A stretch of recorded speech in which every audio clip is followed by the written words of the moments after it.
നമസ്കാരം. ഞങ്ങള് ജനനായകൻ സിനിമ കഴിഞ്ഞിട്ട് ഇങ്ങനെ വരികയാണ്. ഇന്നേക്കിപ്പോ 4ാമത്തെ ദിവസമാണ് അല്ലെ? 4ാമത്തെ ദിവസമാണ് പടം റിലീസായിട്ട് നമ്മളിന്ന് കാണാൻ പോണത്. റിലീസിന് കാണണമെന്ന് വിചാരിച്ചതാണ്, കാണാൻ പറ്റിയില്ല. കാരണം നല്ല തിരക്കായിരുന്നു. പിന്നെ നമ്മുടേതായിട്ടുള്ള കുറെ തിരക്കുകൾ കാരണം നമുക്കത് കാണാൻ പറ്റിയില്ല. എന്തായാലും സിനിമ കണ്ടു. സിനിമ കണ്ടിട്ട് സത്യസന്ധമായിട്ട് എന്താണ് അഭിപ്രായം? വിജയിന്റെ ഒരു ആരാധകൻ എന്നുള്ള നിലയിൽ എന്താ പറയാനുള്ളത്? പടം അത്ര തന്നെ പറയാൻ പറ്റുള്ളൂ. ഒരു ചത്ത പടമായിരുന്നു.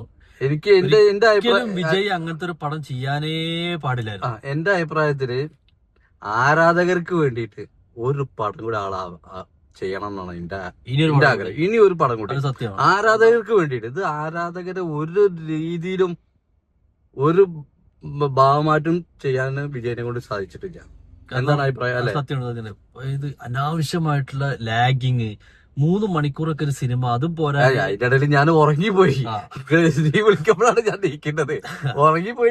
ചില ഭാഗങ്ങൾ പറയാതിരിക്കാൻ. പക്ഷെ വേറൊരു കാര്യം, അനിരുദ്ധ് രക്ഷയില്ല. അതേപോലെ തന്നെ മമിതാ ബൈജും രക്ഷയില്ല. അത് പറയാതിരിക്കാൻ കഴിയില്ല. വിജയുടെ പ്രസൻസും ലുക്കും എല്ലാം അടിപൊളിയാണ് ഞാൻ മനസ്സിലാക്കിയിടത്തോളം.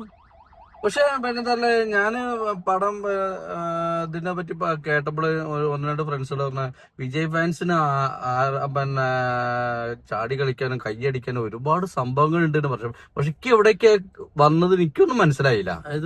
അങ്ങനത്തെ ഒരു സാധനം അതിലുണ്ട് എനിക്ക് തോന്നുന്നില്ല. ഇതെല്ലാം നമ്മളെ പേഴ്സണൽ അഭിപ്രായമാണ്. അഭിപ്രായമാണ് പറയുന്നത്. പലർക്കും പല അഭിപ്രായങ്ങളായിരിക്കും.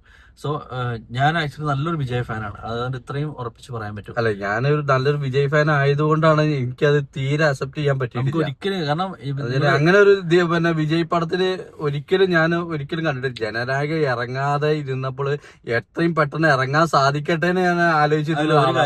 ഇതിന്റെ പ്രിന്റ് വന്നിട്ട് പോലും അല്ല, പ്രിന്റ് വന്നിട്ട് കാണാൻ നമ്മൾ ഉദ്ദേശിച്ചിരുന്ന ഒരു പടമാണത്. എന്നുവെച്ചിട്ടുണ്ടെങ്കിൽ ആ എക്സ്പീരിയൻസ് തിയേറ്ററിന് ചെയ്യാൻ നിന്നിട്ട് അതിന്റെ ഒരു ഭാഗം പോലും കാണാൻ നമ്മൾ നിന്നിട്ടില്ല. ഇത് ശരിക്കും OTT-ൽ ഇറക്കിയാൽ മതിയായിരുന്നു. OTT-ൽ അതങ്ങനെ ലീക്കായി സ്ഥിതിക്ക് OTT-ൽ ഇറക്കിയപ്പോ ഒരു പടം കൂടി വിജയ് ചെയ്യണം. ഇനിയിപ്പോ എന്തായാലും ഇറക്കാൻ പറ്റില്ല. പക്ഷെ ഒരു പടം കൂടി ഫാൻസിന് വേണ്ടിയിട്ടും വിജയുടെ ആരാധകർക്ക് വേണ്ടിയിട്ടും ഒരു പടം കൂടി ചെയ്യണം. കാരണം എന്താ, ആരാധകരെ നിരാശപ്പെടുത്തി തന്നെയാണ് എനിക്ക് പറയാനുള്ളത്. ഭയങ്കരമായിട്ട് നിരാശപ്പെടുത്തി. പടം എനർജി ഒക്കെ ഓക്കെയാണ്. ഈ പറഞ്ഞ പോലെ എന്താ പറയാ, അങ്ങനെ ഈ റിപ്പീറ്റേഷൻ നമ്മള് എവിടെയൊക്കെ കണ്ട സിനിമ, നമ്മള് ഒരു പിന്നെ വിജയ് പടം ആയാലും നമ്മളൊരു പഴയൊരു പടം ഇപ്പൊ 4K-ലൊക്കെ രണ്ടാമത് ചെയ്യുന്നുണ്ടല്ലോ ഇപ്പൊ തിയേറ്ററിക്ക്. അതൊക്കെ കാണേണ്ട ഒരു എക്സ്പീരിയൻസ് ആണ് എനിക്ക് തോന്നിയത്. അവന്റെ കുറെ സാധനങ്ങൾ നമ്മള് ഇതിന് മുന്നേ ചെയ്ത കുറെ സാധനങ്ങൾ പിന്നെയും റിപ്പീറ്റ് ചെയ്ത് കാണുന്നത്.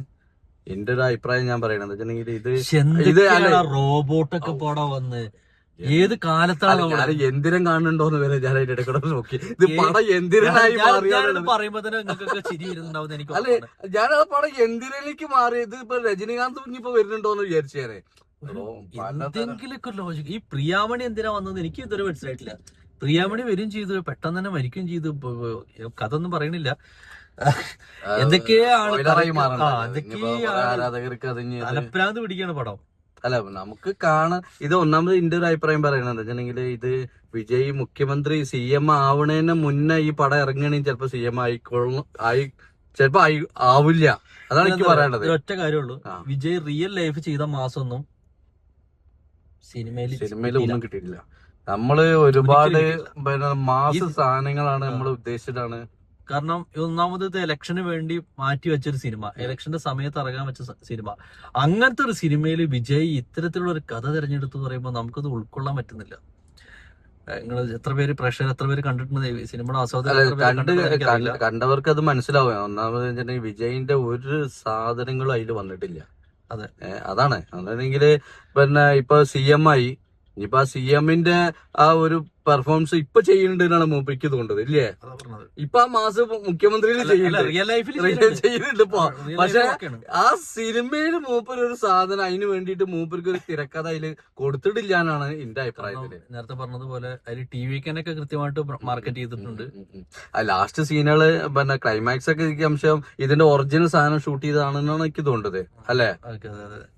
കുറച്ച് സീനുകളൊക്കെ ഒറിജിനൽ പോലെ, കാരണം ആ താടിയൊക്കെ സെയിം, താടി മീശൊക്കെ സെയിം. അത് റീഷൂട്ട് 15 മിനിറ്റ് റീഷൂട്ട് ചെയ്തിട്ടുണ്ട് പറഞ്ഞു, പക്ഷെ അത് ഒറിജിനൽ റീഷൂട്ട് അല്ല. ഈ സിനിമ എന്താ ഇവന്റെ പിന്നെ യഥാർത്ഥ സാധനങ്ങൾ ചെയ്താണെന്നാണ് എനിക്ക് തോന്നുന്നത്. Okay okay. അപ്പൊ എന്തായാലും വിജയ് കത്തി പോലെയും അതേപോലെ തന്നെ ലിയോന്റെ 2ാം ഭാഗമെങ്കിലും ഒരു സിനിമ കൂടി ചെയ്യണം എന്നുള്ളത്. ലിയോ ഒക്കെ എത്രയോ നല്ല ലിയോന്റെ ഒരു സെക്കൻഡ് പാർട്ട് ഞങ്ങൾ പ്രതീക്ഷിക്കുന്നുണ്ട്. അത് വിജയ് ചെയ്യും എന്ന് പ്രതീക്ഷിക്കുന്നു. ഒരു ആരാധകർക്ക് വേണ്ടി ഒരു ചെറിയൊരു സാധനം ചെയ്തേ പറ്റൂ. ലാസ്റ്റ് പടം അത് ആളുകളുടെ അല്ലെങ്കിൽ വിജയുടെ ആരാധകർ അല്ലെങ്കിൽ വിജയനെ സ്നേഹിക്കുന്നവരുടെ മനസ്സിൽ കൊള്ളാൻ പറ്റുന്ന ഒരു പടം ചെയ്യണമെന്ന് ദയവീത് റിക്വസ്റ്റ് ആണ്. ചെയ്യുന്നു തോന്നുന്നു. അപ്പൊ ഞാൻ പടത്തിന്റെ റിവ്യൂ ആയിട്ട് കാണാം.